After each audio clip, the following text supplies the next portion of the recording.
pues, firmes en la libertad, con la cual el Cristo nos hizo libres, y no se sujeten otra vez al yugo de esclavitud. Gálatas 5:1.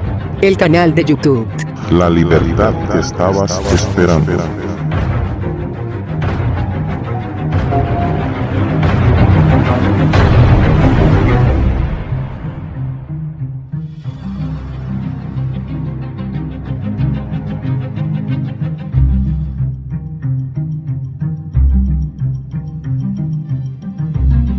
Gloria a su nombre santo.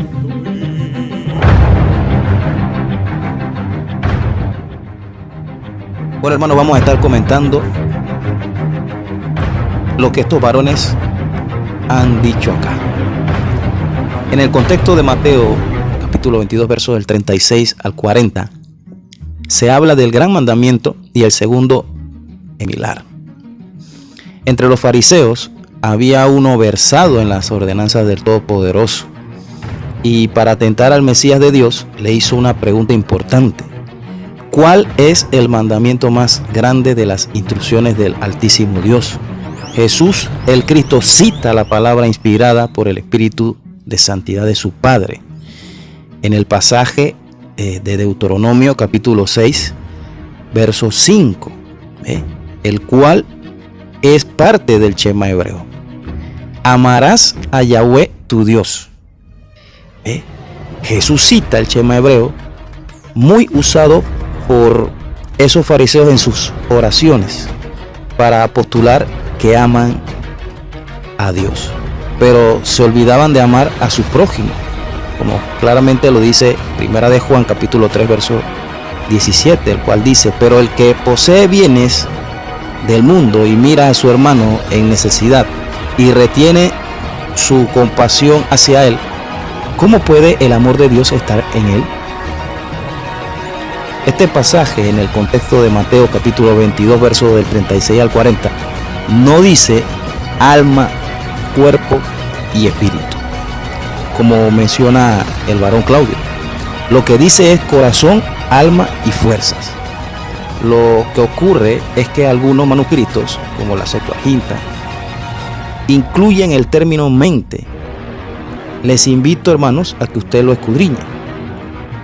Es menester saber, hermanos, que el uso en este pasaje de términos que refieren la característica, el rasgo, el trazo, el carácter, la cualidad, la peculiaridad y el atributo humano, no sé cómo usted le quiera decir, no es con el fin de postular las facultades de hombre y su ser, sino más bien subraya la clase de amor e integridad que debe ser, o debe más bien actuar en los creyentes que verdaderamente aman al Padre Celestial, o sea, con todo su ser. La obediencia al Todopoderoso que no nazca del amor es tan imposible como inútil. Cuando la persona ama a su prójimo, automáticamente sabemos que ama a Yahweh Dios. En Primera de Juan capítulo 2 verso 4 dice: pero el que dice que le conoce y no guarda sus mandamientos es un mentiroso. El que ama a Dios pondrá su vida en armonía con la voluntad divina, hermanos. Es decir, va a ser obediente al Padre Celestial, pues conoce y sabe qué dice y ordena a través de sus instrucciones. Por ejemplo, este diezmo ordenado a Israel 2 veces por año, en los años 1, 2, 4 y 5, debía ser traído para ser guardado en el alfolí, el almacén, el templo o el lugar donde Yahweh haya escogido. En los años 3 y 6 era el tercer diezmo para los pobres, hermano. Era para los pobres. En Deuteronomio capítulo 12, versos 17 al 18 dice: ni comerás en tus poblaciones el diezmo, sino que delante de Yahweh tu Dios lo comerás en el lugar que el Señor tu Dios hubiere escogido. Tú, tu hijo, tu hija, tu siervo, tu sierva y el levita que habita en tus poblaciones. Te alegrarás. Las instrucciones son claras, hermanos. Ahora, ¿qué es alfolí? Alfolí, según la Strong, número H214, en la transliteración Oxar, es un almacén, una bodega, un depósito, un granero, tesorería, tesoro, tesorero. Eso es lo que significa esa palabra Oxar, o sea, alfolí. No es una bolsita donde se echa dinero, como ha enseñado la religión apóstata, o sea, y su teología. El contexto de Mateo capítulo 22, versos del 36 al 40, me parece que él, o sea, Claudio, el varón, no lo entiende, pues nuestro Señor Jesús cita la escritura que está en el pasaje de Levítico 19-18. Amarás a tu prójimo como a ti mismo, confrontando a los fariseos, los cuales no amaban a Dios, pues aborrecían a su prójimo, a sus hermanos. Y en primera de Juan capítulo 4 verso 20 dice: pero si alguno dice yo amo a Dios, pero odia a su hermano, el tal es un mentiroso, porque el que no ama a su hermano a quien ha visto, ¿cómo puede amar a Dios a quien no ha visto? El varón Claudio cita a Malaquías y dice: ¿robará el hombre a Dios? Él se refiere a los que no participan en el diezmo en dinero, pero por falta de conocimiento, hermanos, no se da cuenta que el no darle al necesitado, que está próximo a nuestro alcance en esta era del favor, o sea, la gracia de Dios, es ofrecerle a Él y prestarle a Él. No sé si me estoy explicando.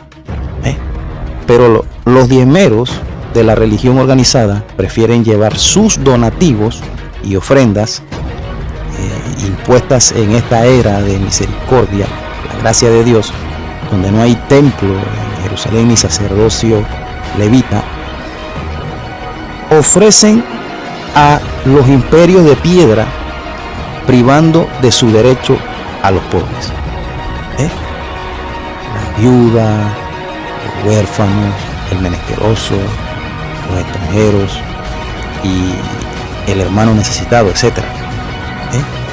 Otro punto que el varón Claudio no puede constatar, me refiero a lo que él trae a colación, es que el lugar donde el Todopoderoso ordenó llevar las décimas partes de todo lo que rendía, lo que se sembraba en cada campo, cada año, esto era para el que tenía tierras y también para el que criaba vacas y ovejas, etcétera. Para ellos era este diezmo. Pues Dios instruyó claramente el lugar donde se tenía que dar y también cuándo se daba y a quién se le daba. El diezmo, según Claudio, y a pesar de su clara contradicción, dice él que está de pie, aunque el templo de Dios esté destruido, o sea, hecho escombros, y sin saber quiénes son los levitas y sacerdotes, los cuales fueron dispersos y en muchos casos muertos. Además de que los archivos de genealogía en Israel, incluyendo la genealogía levita, fueron destruidos por completo en el año 70 después de Cristo por Tito, hijo del emperador romano Vespasiano, los cuales tienen el mismo nombre, hermanos, se llaman igual. La actitud del varón llamado Martín, el cual por Claudio es llamado pastor, hablo de su pregunta: muéstrame el texto donde Jesús prohíbe el diezmo. En este caso, hermanos, es en dinero, pues esto es lo que se viene debatiendo. Se viene debatiendo que el diezmo en dinero es falso. La pregunta de este varón es terca. Acá él usa una retórica llamada hombre de paja. El inventar y torcer el argumento contrario en un debate, presentando el argumento propio como razonable. Es una estrategia de astucia, pues estos diezmadores, al ser confrontados con las escrituras, se dan cuenta que Jesús, el Cristo, no manda a los pobres de su iglesia, ni a nadie a diezmar dinero a los templos de piedra. En esta era de un mejor pacto, menos. Aparte, hermanos, las escrituras santas son claras dentro del contexto de 1 Corintios capítulo 4, verso 6, en donde dice, para que en nosotros aprendan ustedes a no saber más de lo que está escrito, poniéndose arrogantes a favor de uno contra otro. En Hechos capítulo 5, verso 29, Simón contestó junto con los apóstoles y les dijo: saludos, gracias y paz, bendiciones de lo alto. Amado hermano, suscríbete al canal, dale me gusta y comparte. Puedes también comentar. Dale a la campanita para que sepas cuando se suben otros videos.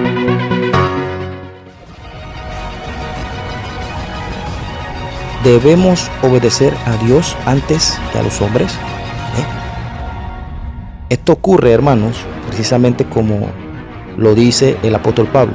Hay varones y hermanos que creen las doctrinas de mandamientos de hombres, o sea, dogmas, que enseña la teología sistemática de la religión organizada, la cual no se conforma con las santas palabras de Jesús el Cristo. O sea, están apostatando, pues no enseñan la doctrina que está escrita en la santa palabra.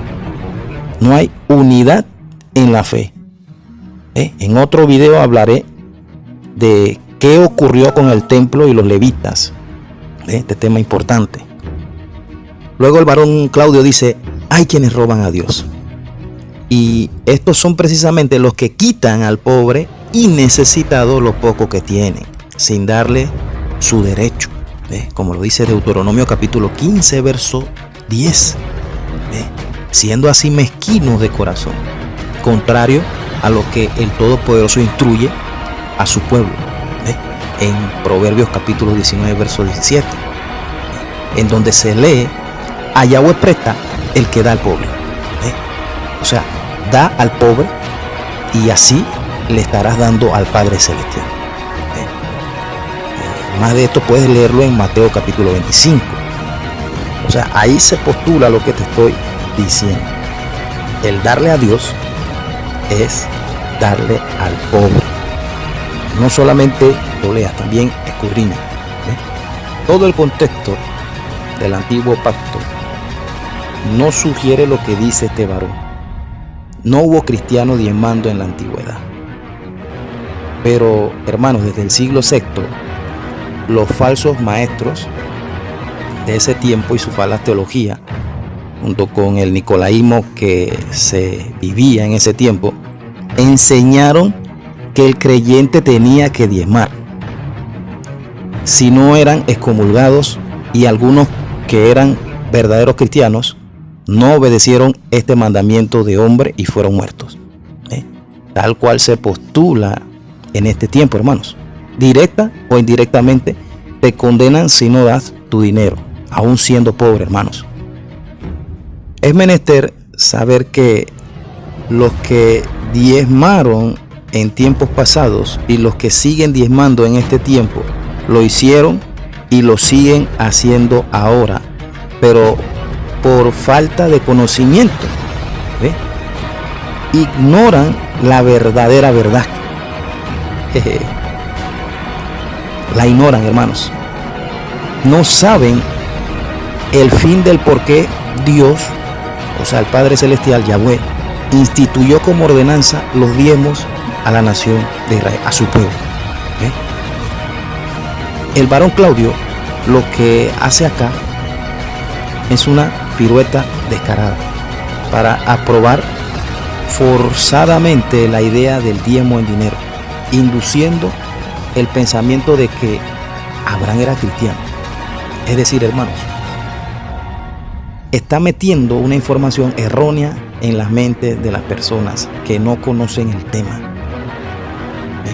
No conocen de este tema, con una apariencia de que es así como él dice, y lo que él dice es la verdad. Y esto es peligroso, hermanos. Ahora, acá insinúa un varón que si no diezmamos, no nos salvamos. Si no diezmas, no te salvas. Él dice ahí. Por la Escritura sabemos que hemos sido justificados mediante la redención en Cristo. O sea, fuimos rescatados. Nos sacó de la esclavitud cuando estábamos cautivos. Y lo hizo por precio, como lo dice en Primera de Pedro capítulo 1 verso 18. Sabiendo, escuchen esto, sabiendo que ustedes han sido rescatados de su vana manera de vivir, la cual recibieron de sus padres, no con cosas corruptibles como oro o plata, sino con la sangre preciosa del Mesías, como de un cordero sin mancha y sin contaminación. O sea, en su sangre, hermanos. Y acá en Romanos capítulo 3 verso 24 lo dice. Pero son justificados gratuitamente por medio de la gracia y mediante la salvación que es por medio de Jesucristo. Ahí le dice en Romanos 3 24. En Romanos 5 9 dice: cuanto más, pues siendo ahora justificados por su sangre, o sea, la sangre del Cordero Pascual de Jesús, nuestro Señor, seremos por él librados de la ira. Es menester que sepamos que somos justificados ante Dios por nuestra fe en Jesús el Cristo, no por las obras de la llamada ley. Ya les hablaré también de este asunto en otro de mis videos. El apóstol Pablo dice que las instrucciones de Dios lo cuidaron y enseñaron hasta que lo llevaron al Cristo, o sea, a Jesús. Y esto puede leerlo usted en Gálatas capítulo 3 verso 24, que dice: de manera que la ley fue nuestro tutor para llevarnos al Mesías, para que fuéramos justificados por la fe. Creo que este varón tiene que leer Hechos capítulo 15 y exhaustivamente las cartas del apóstol Pablo, que las lea completas, pues él hace ineficaz, y esto lo digo por lo que él dice que si no diezmamos no nos salvamos. Él hace ineficaz el sacrificio perfecto del cual habla el profeta en el libro de Isaías capítulo 53 y 54. En la propiciación hecha cuando Jesús fue colgado en el madero, allá en el Calvario, o como se le llama en hebreo, el Gólgota. Leamos Tito capítulo 3 verso del 4 al 7, que dice así: pero cuando se manifestó la bondad del poderoso nuestro Salvador, o sea, de Dios, el cual hizo el plan de redención para nosotros, escogiendo así a su Hijo, o sea, el Mesías. Y dice aquí: y su amor para con los hombres, no por obra de justicia que nosotros habíamos hecho, sino por su misericordia nos salvó, por el lavamiento de la regeneración y de la renovación por espíritu de santidad, que Él derramó en nosotros abundantemente por medio de Yahoshua, dice ahí esta versión, el Mesías, nuestro Salvador, para que justificados por su gracia seamos hechos herederos según la esperanza de la vida eterna. Ahora, este varón del último audio, antes de mi comentario, dice que hay que practicar todos los mandamientos de Dios. ¿Ve?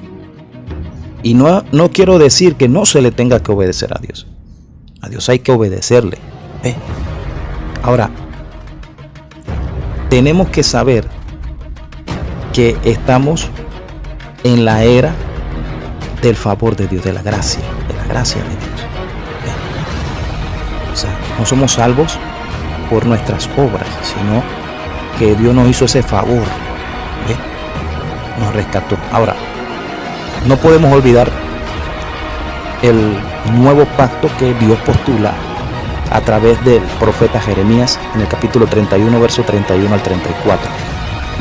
El bendito Dios declara que en un nuevo pacto, en el cual estamos nosotros, escribiría su instrucción. Esto viene de la palabra Torah, su ordenanza, también enseñanza. Y esas instrucciones iban a estar en los corazones de su pueblo. Y precisamente, santos del Señor, estamos en ese nuevo o renovado pacto, del cual también está escrito en Malaquías capítulo 3, verso del 1 al 2. Léalo usted mismo ahí en ese contexto, hermano. Y habla del ángel o el mensajero del nuevo pacto. Ahora, hermanos, en ese pacto en el cual estamos, entramos los que estábamos lejos, o sea, de todas las naciones, que al español se ha traducido gentiles, y esto es menester leerlo en Romanos capítulo 9, verso 25, en el cual Pablo cita el pasaje de Oseas capítulo 2, verso 23. No es que quiera decir que no se le tenga que obedecer al Dios Todopoderoso, pero es que en esta era de la gracia o del favor de Dios hay una forma de cumplir con las instrucciones que Él dio en el Sinaí a Moisés, y también en esta era de su misericordia, de su favor a su Mesías e Hijo, para que nos ordenara a nosotros. O sea, el Padre Celestial instruyó a su unigénito Jesús para darnos a nosotros mandatos precisos como congregación en Él, como se lee en Mateo capítulo 28, verso 20, donde Jesús nos dice que le enseñemos todo lo que Él nos mandó. Pues por las Escrituras sabemos que el Maestro es Jesús, no nosotros. En Juan capítulo 14, verso 23 dice: respondió Jesús y le dijo: el que me ama, mi palabra guardará, y mi Padre le amará, y vendremos a Él y haremos morada con Él. El que no me ama, no guarda mis palabras, y la palabra que habéis oído no es mía, sino del Padre que me envió. Qué hermosa palabra. O sea, lo que Jesús nos mandó, como lo dice Mateo capítulo 28, verso 20, fue instruido por el Padre Celestial. No sé si me estoy explicando. Todo lo que Jesús habló, no lo habló por su propia cuenta, sino que hizo o dijo todo lo que el Padre le dijo. No te pierdas el video donde hablo de qué ocurrió con el templo y los levitas. Para que el canal te avise, dale a la campanita, no sin antes suscribirte. Todo en cuanto a este tema del impuesto en dinero que la religión apóstata llama diezmo, en referencia al verdadero diezmo dado como ordenanza por Dios a la nación de Israel en un pacto anterior.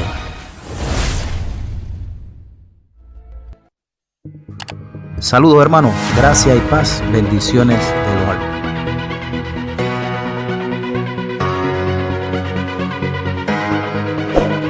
Suscríbete al canal, dale a la campanita para que te avise cuando subo otros videos.